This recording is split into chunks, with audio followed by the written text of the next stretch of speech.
So for me, it's really about giving something back. We had a personal experience with a very close relative who we were supporting for a long time, and I know some of the difficulties and challenges that we experienced in getting access to information, support, resource, and help. And if I feel if I could bring something to the party in terms of, I guess, sharing that experience in a broader remit for the charity, then that's that makes me feel good about myself, and it makes me feel like I'm giving something back.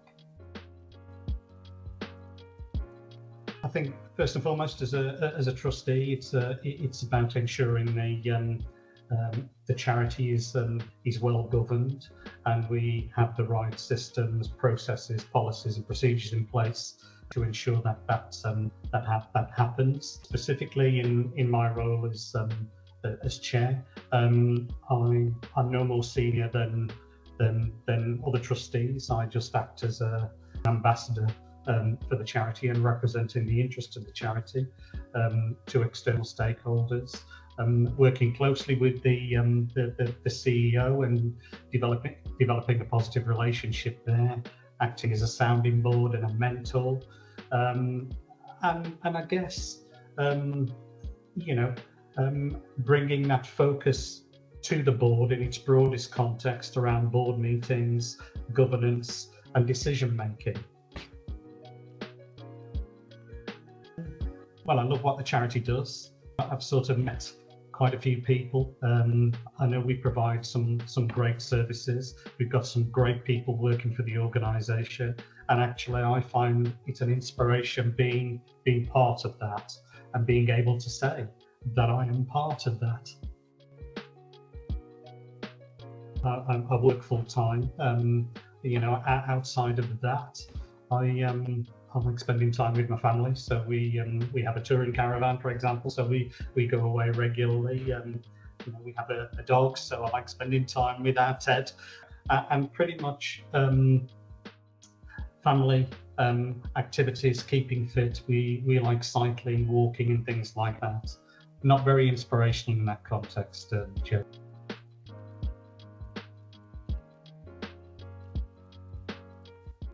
Ooh.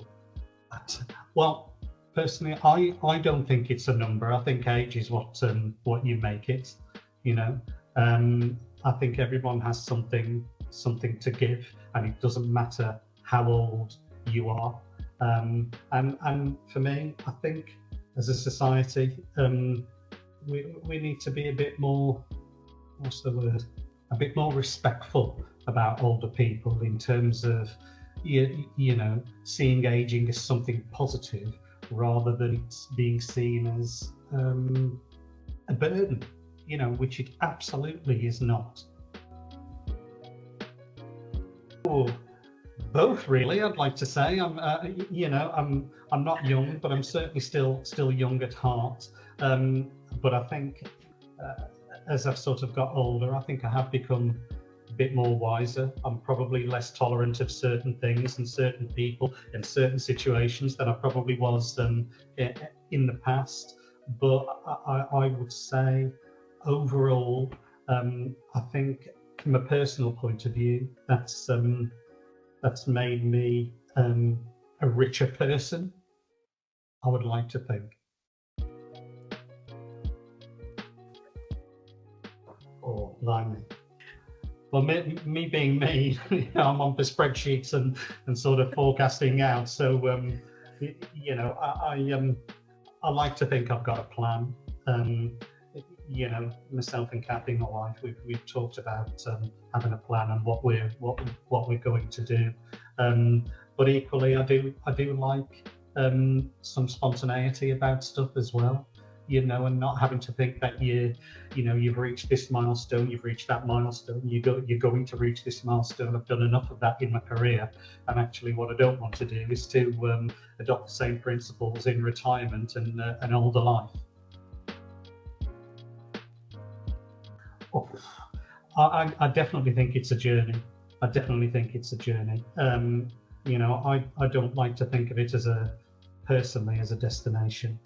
You know, destination as as an ending, which none of us want to think about. So for me, it's definitely a journey, and a positive journey at that.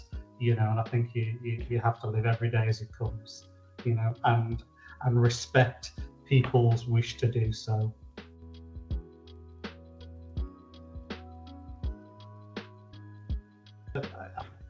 It's a terrible thing in society, isn't it? That we do value objects over people generally, not only older people. I would say, and I think I certainly haven't got all of the answers for it, but I think possibly some of the reasons for that is because we understand the value in the objects. We know what they might be worth.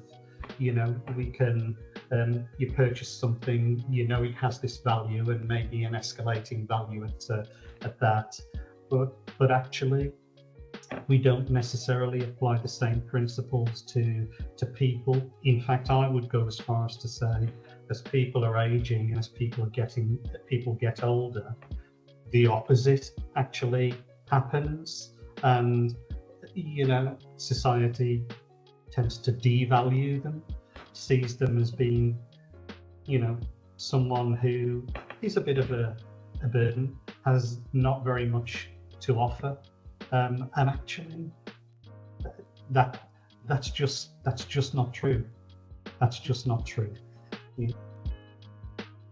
I don't know what we do to change it, but we certainly need to increase the profile of older people and vulnerable people at that, to change that thought process.